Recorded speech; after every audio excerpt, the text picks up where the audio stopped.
Pour tous ceux qui adorent, ils adoreront en esprit. Alléluia. Amen. Les choses de Dieu se passent en esprit. Nous avons vu tout à l'heure, quand l'esprit est venu, les apôtres ont parlé plusieurs langues. À tel point que toute personne qui était dans la foule comprenait le langage du Saint-Esprit. Alléluia. Amen. Aujourd'hui, nous voulons faire l'œuvre de Dieu. Il faut que le Saint-Esprit soit au devant. Alléluia. Et il fera comprendre son œuvre ou son langage à tout celui qui va nous écouter parler. Alléluia. Amen. Si il n'est pas avec nous, nous ne serons jamais capables de convaincre les gens pour les amener dans la voie de Dieu. Alléluia. Amen. La Bible dit, les apôtres ont commencé à parler et là, dans la foule, si tu étais celui qui comprend l'ingala, tu allais comprendre ce langage. Alléluia. Amen. Si tu étais celui qui parlait français, baoulé. Si tu parlais baoulé, tu allais comprendre ce langage. Alléluia. Amen. Ce passage veut nous dire beaucoup. Peuple de Dieu, ne t'élève pas avec ta force, parce que tu sais parler pour aller parler à quelqu'un de la part de Dieu. Il n'y a que le Saint-Esprit qui peut faire l'œuvre de Dieu à travers toi. Alléluia. Amen. Voilà pourquoi nous allons adorer en esprit notre Dieu. Nous allons nous approcher de lui en esprit. Nous abandonner entre ses mains. La Bible dit, il se tient à la porte. Il y frappe. Si tu attends sa voix, tu ouvres. Il viendra et il soupira avec toi. Alléluia. Ce matin, l'occasion t'est donnée encore, mon frère, ma sœur, pour incliner ta face devant ces grands dieux. Les dieux qui voient tout. Les dieux qui est au-dessus de tout. Personne ne peut contourner ces dieux-là. Personne. Personne ne peut enlever les points que ces dieux-là a mis dans sa vie, dans ta vie. Alléluia. Saisis-toi de cette occasion, mon frère, ma sœur. Adore ton Dieu. Et tu verras ce matin si ce grand Dieu-là ne te visitera pas. Le Saint-Esprit est allé au milieu de nous encore ce matin. Il est en train de faire l'œuvre de Dieu. Il est en train de répandre, de visiter les cœurs des gens. Cherchez-lui. Cherchez-lui. Pas seulement tu t'arrêtes à aller chercher, mais de tout ton cœur. Et tu verras, il te visitera. Adorons notre Dieu. Tu es l'unique, le véritable Dieu. Tu es l'unique, le seul. Tu as existé, tu existes, tu existeras. Ce matin, Seigneur, nous élevons ta sainteté au milieu de nous. Ce matin, Seigneur, nous bénissons ton nom. Ce matin, Seigneur, nous reconnaissons que sans toi, nous ne pouvons absolument rien. Béni soit ta sainteté ce matin au milieu de nous. Béni soit, Seigneur, ton nom encore, Seigneur. Qui a promis et qui a réalisé. Ton esprit est là ce matin au milieu de nous. Il est prêt de faire quelque chose de nouveau dans la vie de chacun de nous. Voilà pourquoi, Seigneur, nous voulons préparer notre cœur afin que cette visitation soit réelle dans notre vie, soit vraie dans notre vie, Seigneur. Béni soit ton nom. Viens et restaure ton peuple. Renouvelle ton peuple que nous sommes, Seigneur, ce matin. Remplis-nous de toi. Rassasie-nous de toi, Seigneur, encore ce matin. Nous voulons expérimenter ton œuvre. Oui, ton œuvre dans la vie de chacun de nous. Ton œuvre qui t'apporte, qui nous apporte ta douceur. Ton œuvre, Seigneur, qui apporte la paix, la joie, oui, l'espoir, la réussite dans la vie. Seigneur, sois adoré, mon Dieu. Jésus, sois élevé, le roi des rois, le Seigneur des seigneurs, qui est comme toi, toi qui appelles en existence et qui n'existait pas. Le créateur de toutes choses, c'est toi, Jésus. Manifeste encore ce matin ta bonté dans la vie de nous. Nous qui sommes ton peuple. Gloire et louange à toi, Jésus. Nous t'élèvons, Seigneur. Nous nous sommes venus nous incliner à toi. Toi seul qui mérite la gloire. Toi seul qui mérite l'adoration.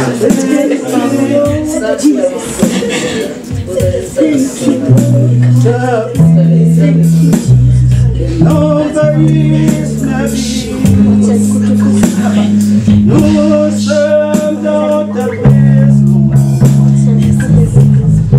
Fais tomber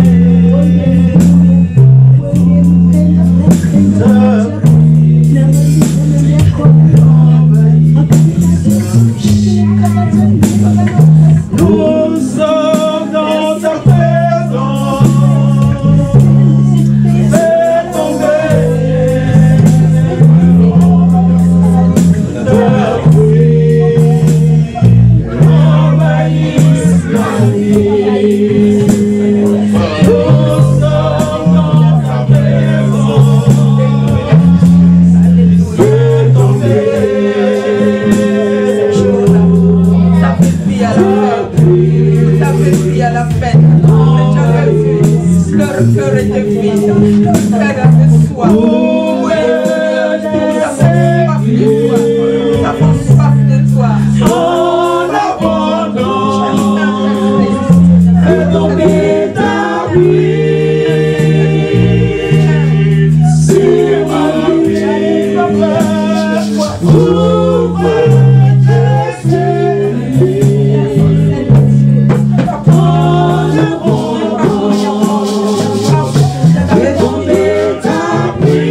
signé.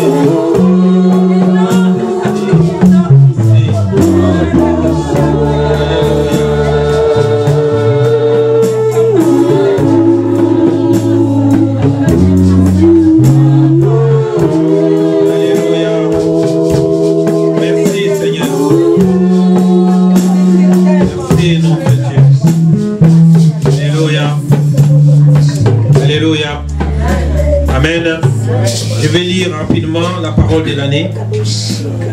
Ces mêmes jours sur les soirs, Jésus leur dit, passons à l'autre bord.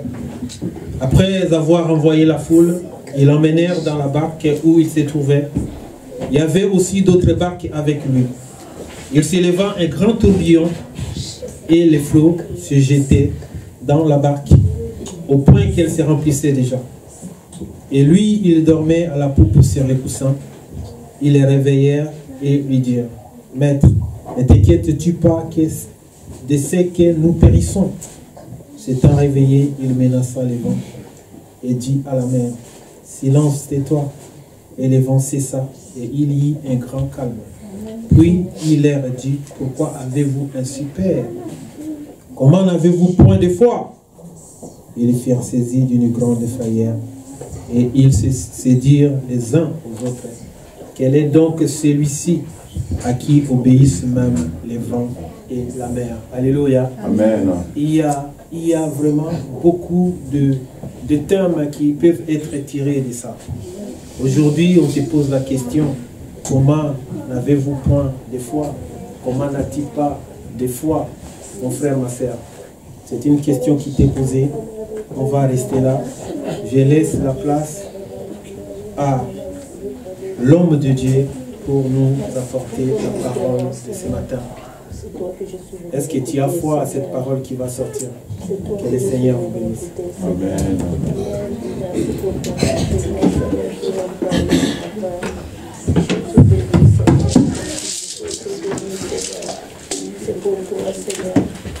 Je bénis l'instrument. Je bénis l'instrument de votre parole, Seigneur. Dieu, je prie, Seigneur. Donc, parle à mon cœur. Parle à mon cœur, Seigneur. Je te bénis, Seigneur. Je te bénis, mon Dieu. Alléluia.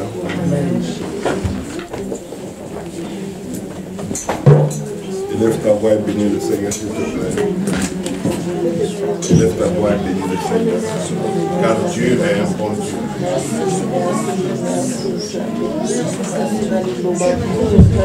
Car Dieu est un bon Dieu. Élève ta voix et bénis-le.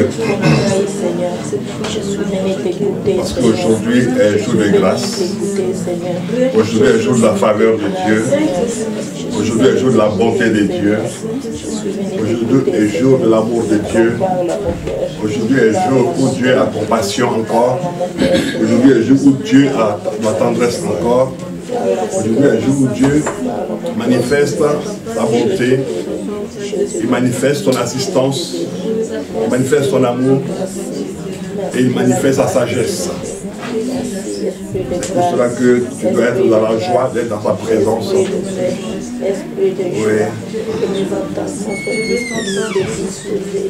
Car nous avons un bon Dieu.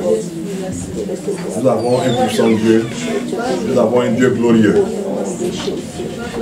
Amen.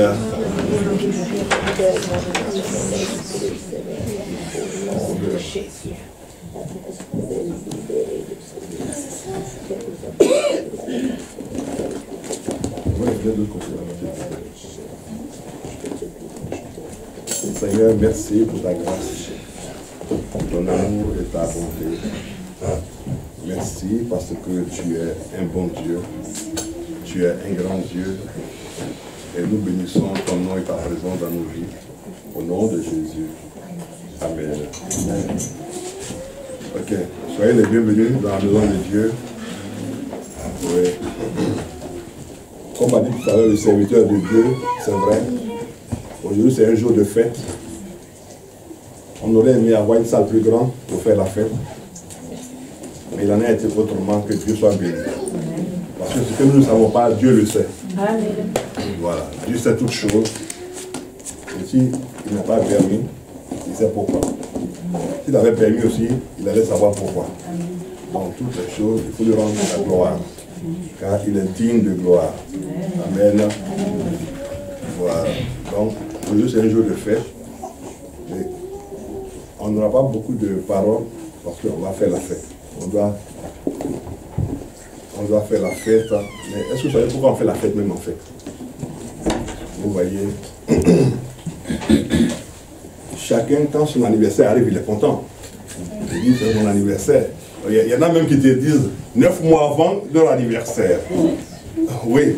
Il y en a même qui te préparent. C'est-à-dire qu'ils te préparent psychologiquement pour que tu saches qu'il y a leur anniversaire. Et puis en même temps, ils te disent, mais demande-moi ce que je veux pour mon anniversaire. Il y en a qui te disent, j'ai vu des choses sur Internet, alors demande-moi, puis je vais t'envoyer sur le site où j'ai vu des choses pour mon anniversaire. Donc chacun prépare et sait préparer son anniversaire. Et chacun, oui, bon, des gars comme moi qui sommes nés au village, nous s'en fout d'anniversaire. Que ce soit anniversaire, même pas comme anniversaire, tu oublies. Le mariage aussi, tu oublies. Pour tout le monde, tu oublies. Puis après, papa, qu'est-ce que je passe? Tu dis qu'il n'y a pas, on avance seulement. Alléluia. Amen. Mais il ne faut pas oublier l'anniversaire de ta femme. Parce que là, elle ne va pas oublier que tu as oublié son anniversaire. Il ne faut pas oublier 2 anniversaires. L'anniversaire du mari et l'anniversaire de ta femme. Parce que là, elle compte les mois, les jours, les mois, tout ça, et puis elle attend pour voir ta réaction. Le matin, elle se réveille, elle regarde ta figure seulement pour voir comment tu as parlé. Mais il y a un anniversaire qui est important dans notre existence.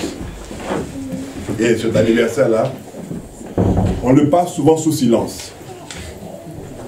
Alléluia. Mais ce qui est bizarre dans cet anniversaire, c'est celui pour qui on fait l'anniversaire, celui qui va nous donner des présents. Ouais, c'est terrible. On fait son anniversaire et c'est lui qui nous apporte des présents. Il n'y a pas quelqu'un ici pour qui on va faire l'anniversaire et puis lui vient et puis il a des cadeaux pour chacun d'entre nous.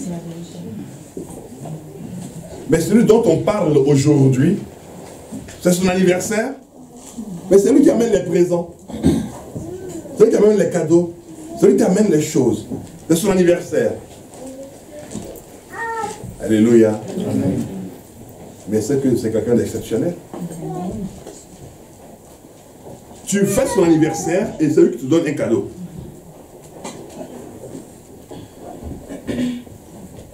Et le thème de ce matin, il y avait un autre thème si on était tous ensemble, mais un thème qui est différent parce qu'on est séparés. Mais ce thème aussi va nous amener dans la question de l'anniversaire. Pour que nous comprenions beaucoup de choses. Amen. Amen. Le thème de ce matin, c'est la chair est faible. La chair est faible. La chair, c'est la composition du corps de l'homme. La pensée de l'homme, des actes et des actions de l'homme et des réactions de l'homme. Donc la chair est faible.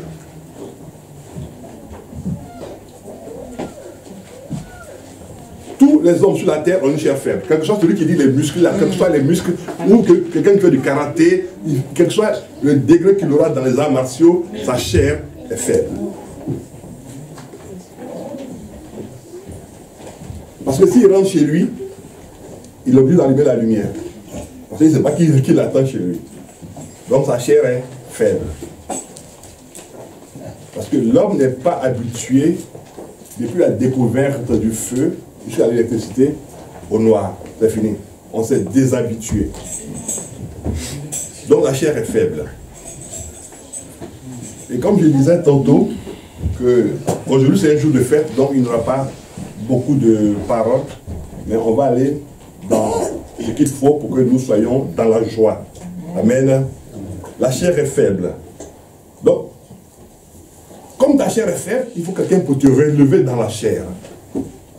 Vous voyez, quelle grâce. Comme ta chair est faible, parce que quand la chair est faible, la chair manque d'amour. Une chair qui manque d'amour, elle est faible. Une femme qui manque d'amour, elle est faible. Un homme qui manque d'amour, il est faible. Un enfant qui manque d'amour, il est faible. Parce que l'amour est une nourriture importante.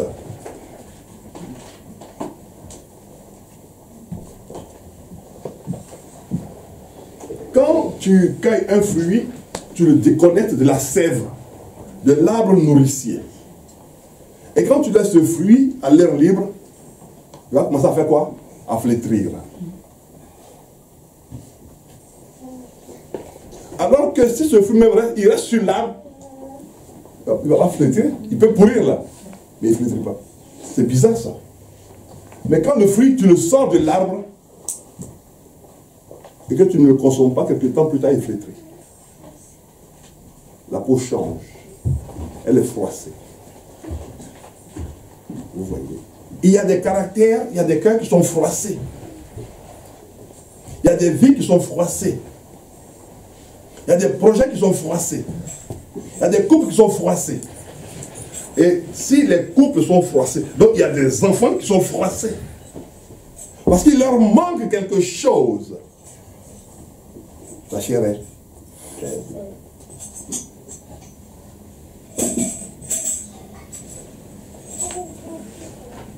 La chair est faible. Les idées peuvent foisonner. Mais la chair peut ne pas y répondre.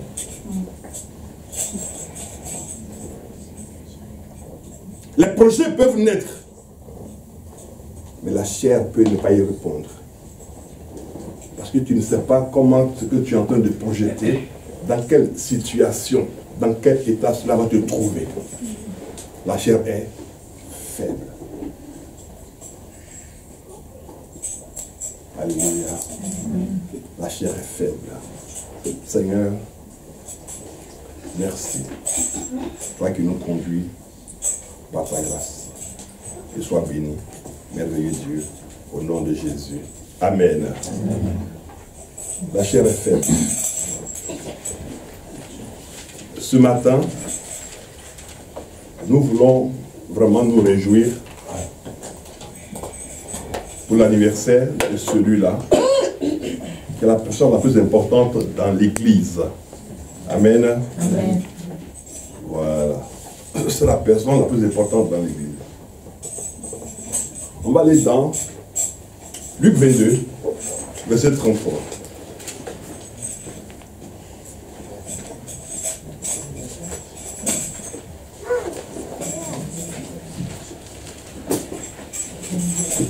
Luc 22, verset 33. Vous voyez, la chair est faible, mais la chair peut prétendre à beaucoup de choses. On va découvrir tout à l'heure que même dans tout ce que tu prétends, il va y avoir de la faiblesse. Luc 33. Luc 22, verset 33.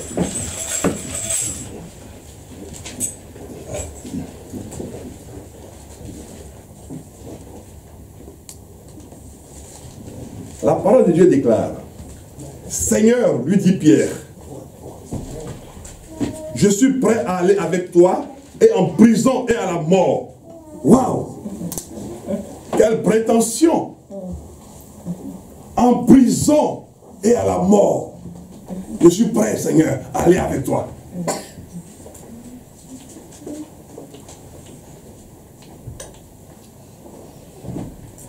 Non, mais Pierre avait l'assurance.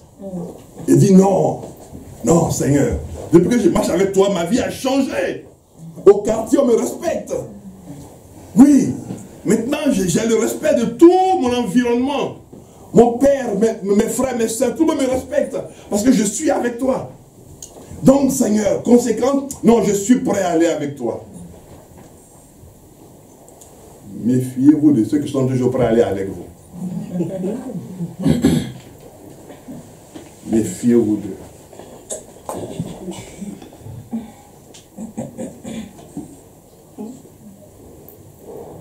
Méfiez-vous de ceux qui sont prêts à aller avec vous. Il y a, quand j'étais en formation biblique, il y a notre prof qui nous a dit, tous les hommes sont fidèles, tant qu'ils n'ont pas eu l'occasion de tromper leur femme. Parce que c'est quand tu sors d'une occasion de tromper ta femme que tu peux dire, je suis fidèle. Mais tant que tu n'as pas eu l'occasion, il ne faut jamais dire que tu es fidèle. Parce que tu peux ne pas avoir l'occasion parce que tu n'intéresses personne. Oui, voilà. Peut-être que Dieu a fait grâce à une femme qui t'a épousé.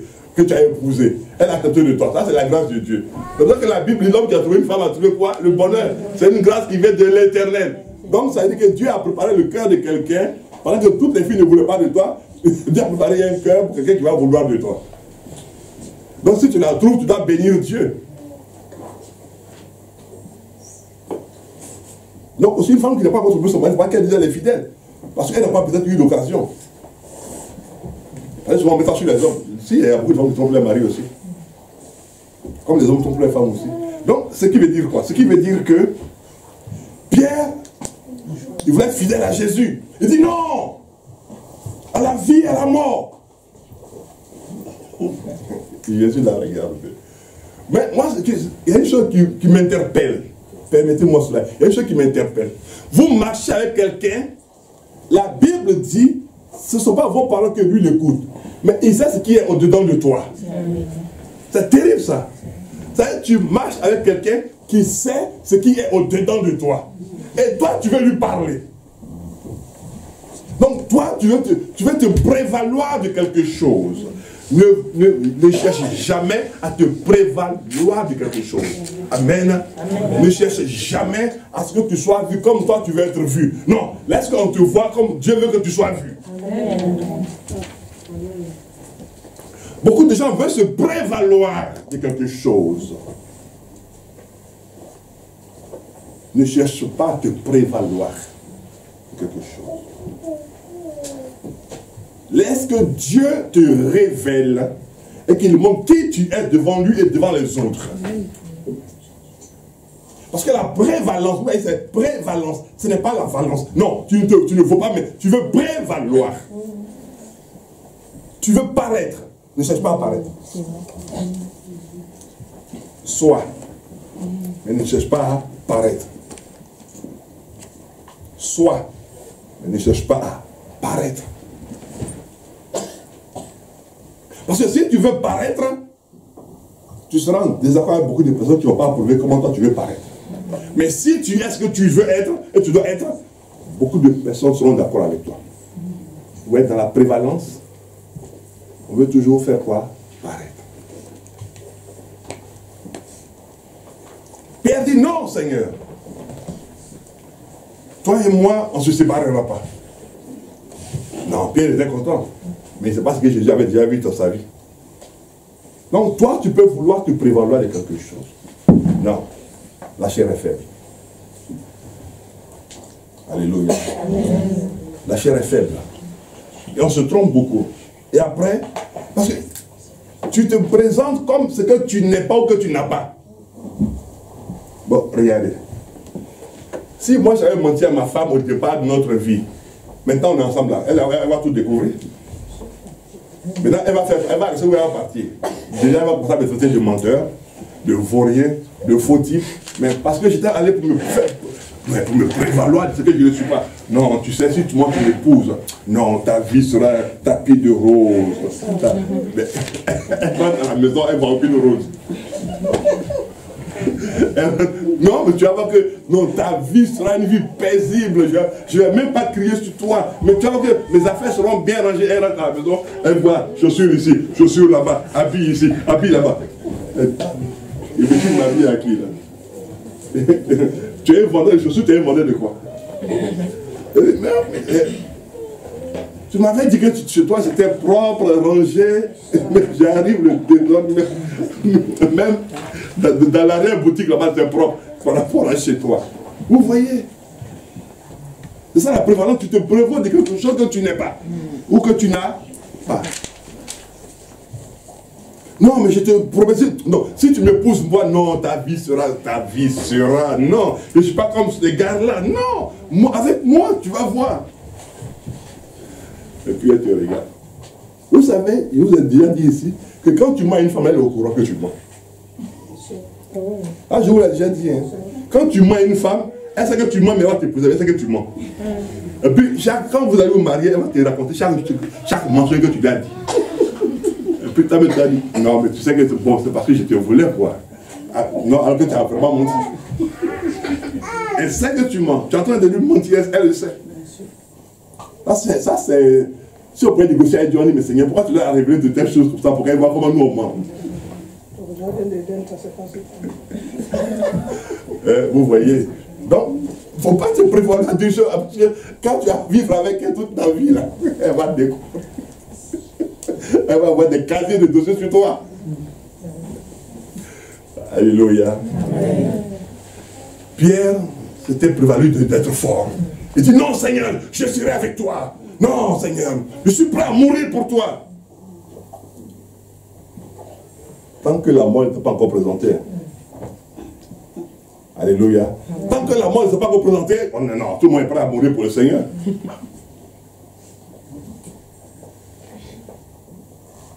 Continuons. Allons dans Jean. Jean 6. C'est après Luc. Jean chapitre 6. Pierre n'avait pas compris qu'il lui fallait quelque chose d'important dans sa vie. Jean 6, 63.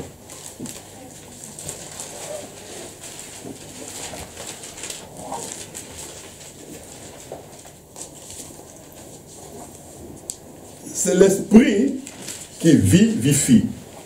La chair ne sert de rien.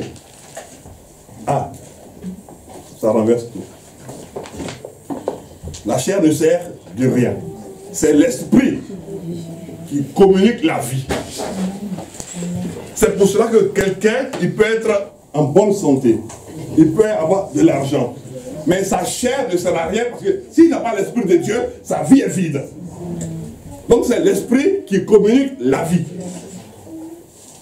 Donc qui vivifie veut dire communiquer la vie. Mais quelle vie? Ce n'est pas la vie que tu vis ordinairement, mais c'est la vie de Dieu. Amen. Beaucoup de personnes vivent sans la vie de Dieu. Beaucoup de personnes mangent sans la vie de Dieu. Beaucoup de personnes marchent sans la vie de Dieu. Donc leur chair est faible.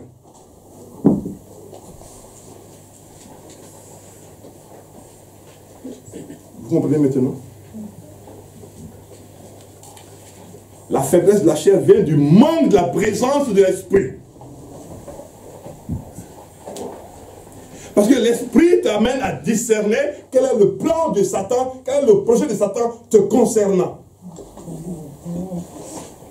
Quand tu es en train de parler avec quelqu'un, l'esprit t'amène à discerner, selon les propos que la personne tient. Est-ce que ça va te faire glisser, t'écarter de Dieu ou te ramener dans la présence de Dieu? Oui. Dans l'église, comme dans le ministère, associe-toi à quelqu'un qui craint Dieu. Amen. Ne t'associe jamais à quelqu'un qui est dans la rébellion. Il t'enseignera, il t'inculquera la rébellion.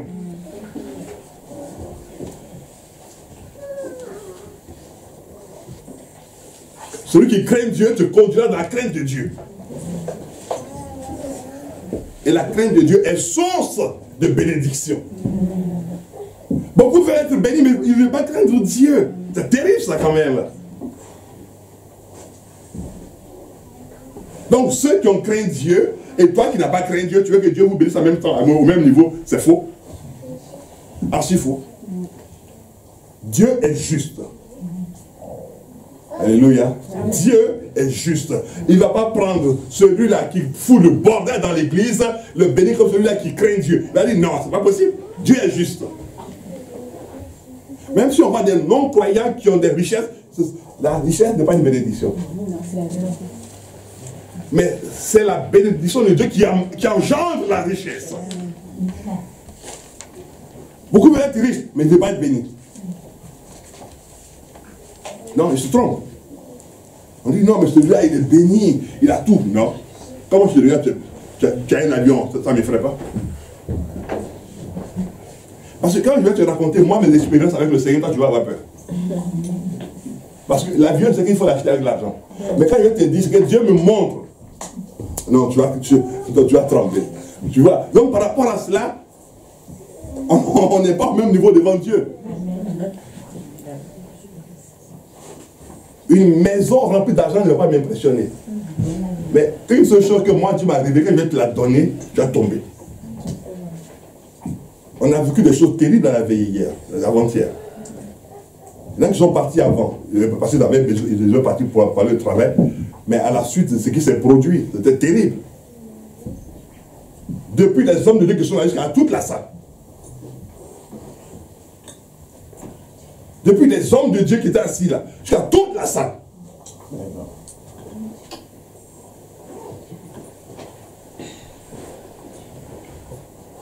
Et Dieu a maintenu un seul debout pour qu'il range les chaises. C'était mon fils Angis. Parce que sinon il partait, les chaises, on ne sait pas qui allait les ranger. Oui.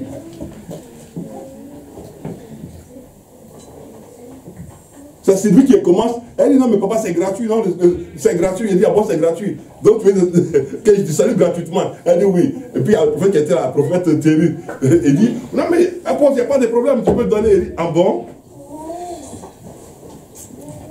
C'est pas moi, hein, c'est vous qui avez demandé, je vais vous saluer maintenant. Quand il dit maintenant je vais vous saluer, il Saint-Esprit maintenant touche à commencer par les hommes de Dieu. Toute la salle c'était fini. Parce que c'est là la chose de Dieu. Qui peut me dire combien il faut payer pour que la puissance de Dieu descende dans une salle? Personne. Mais il a fallu qu'on demande à Dieu d'arrêter parce que déjà il était 5 h du matin. Même à 5 h du matin, il fallait demander au Saint-Esprit d'arrêter. Sinon on partait jusqu'à 10 h. Il dit non, non, non, moi-même je suis bien fatigué, donc Saint-Esprit parle. Il faut libérer tes enfants et puis on va rentrer. Il dit la chair ne sert de rien. C'est l'esprit. On est là, on a béni la chair, on est là, waouh. Quand on se regarde, on dit comment? Quel beau gosse. Ou quelle belle fille. La Bible dit la chair ne sert de rien. C'est l'esprit. Il n'a pas dit n'entendez pas ta chair. Il dit mais c'est l'esprit qui va donner vie à ta chair. Amen. Qui va donner de la valeur à ta chair. Qui va donner de l'importance à ta chair. C'est l'esprit. C'est l'esprit.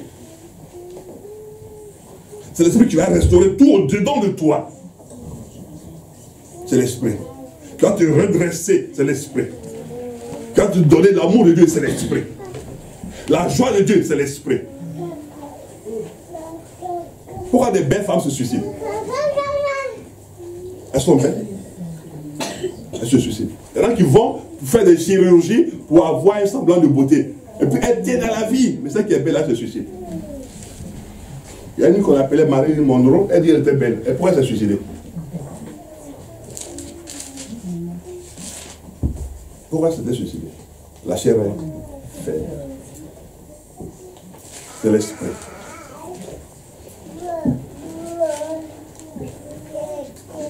Regardez bien, vous allez voir beaucoup de femmes qui te disent belles ne sont pas mariées. Mais c'est qu'elles ne considéraient pas dans le quartier ou dans la parcelle, c'est elles qui se marient. Ah, mais c'est là aussi, hein. Qui a vu pour l'épouser? C'est là même que personne même ne regarde, ne calcule. On ne comprend pas. Donc, vous voyez, ce sont des choses. La chair est faible. Amen. Amen. Retournons dans Luc 22.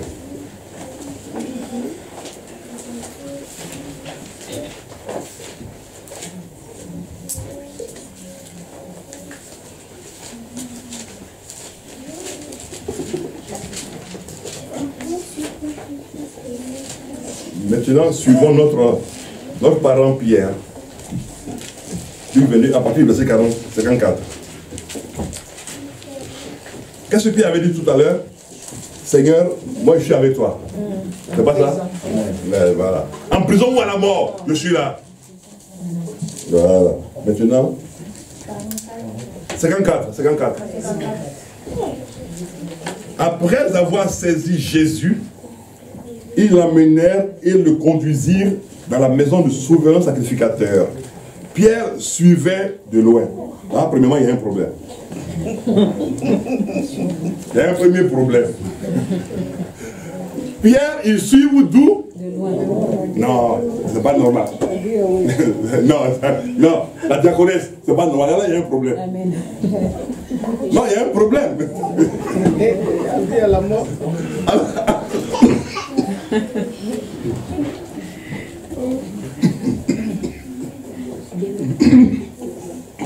C'est pas ton père. Hein? Ah, si, il y a une bouteille de week-end. Bois d'abord un peu. Vous voyez, elle dit c'est pas ton père, donc elle dit à ma fille de donner l'eau. Elle-même c'est ma propre femme là. Donc c'est la mère de la fille. Vous voyez, quand on vous dit que il faut veiller sur tes enfants, ils vont veiller sur toi après.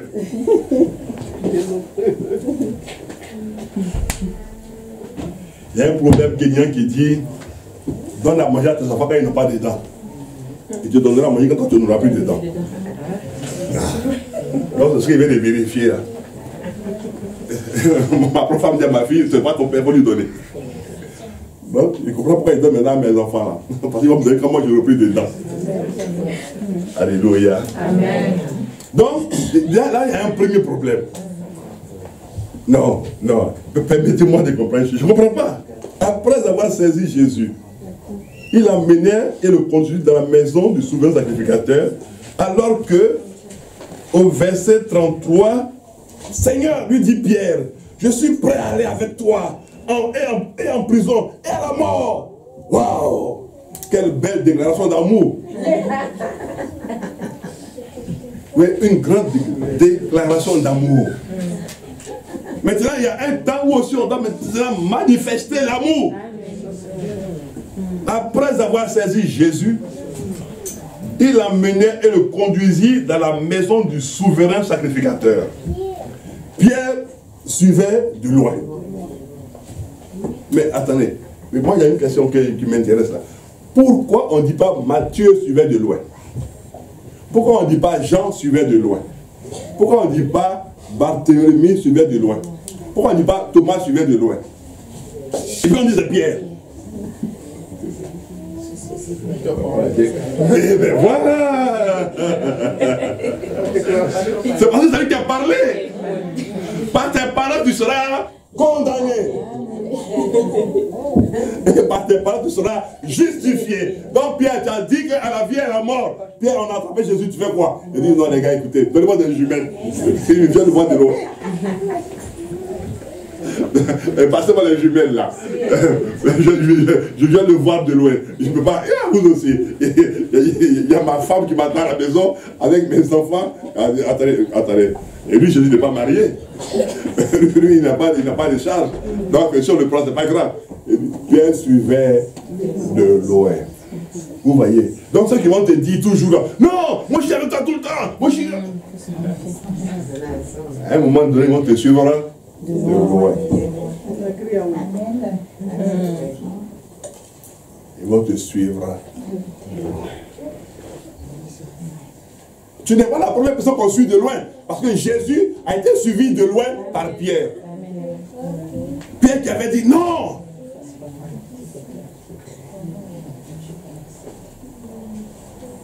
Continuons.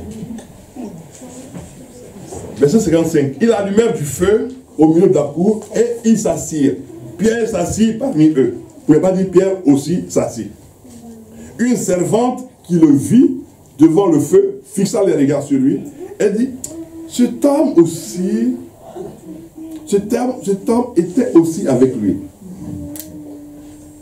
Attendez, on met le feu là. Il n'y a pas le courant en ce moment.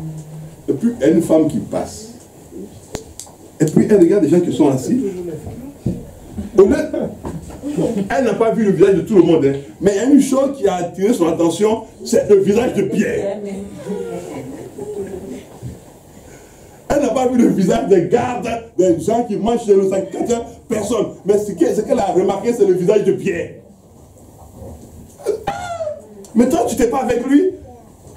Mais c'était là l'occasion pour Pierre de se racheter. Pour dire en effet, j'étais avec lui, mais je suis venu même le voir. On va voir la réponse de Pierre, on ne sait pas.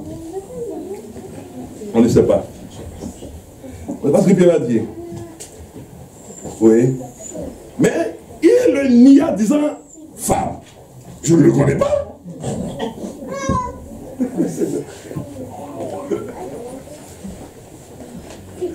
Devant une faible femme, ce n'est même pas un militaire, ce n'est même pas un garde, une faible femme qui dit à Pierre, mais toi tu es avec lui? Il dit non, attends, moi, mais je le connais. Non, attends, je ne le connais pas.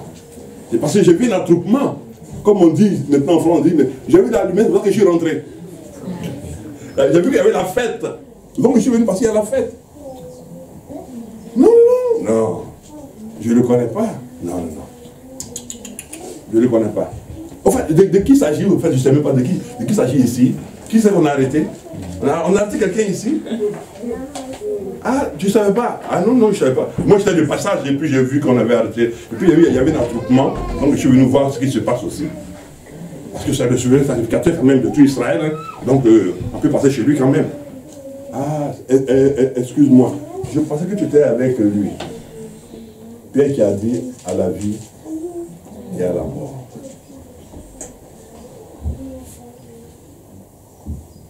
Méfie-toi de ceux qui vont t'aider toujours à la vie et à la mort. Parce que celui qui veut rester avec toi tout le temps, il ne dit jamais rien. Il ne dit jamais rien. Parce que lui-même sait que sa vie est engagée, donc il ne dit rien.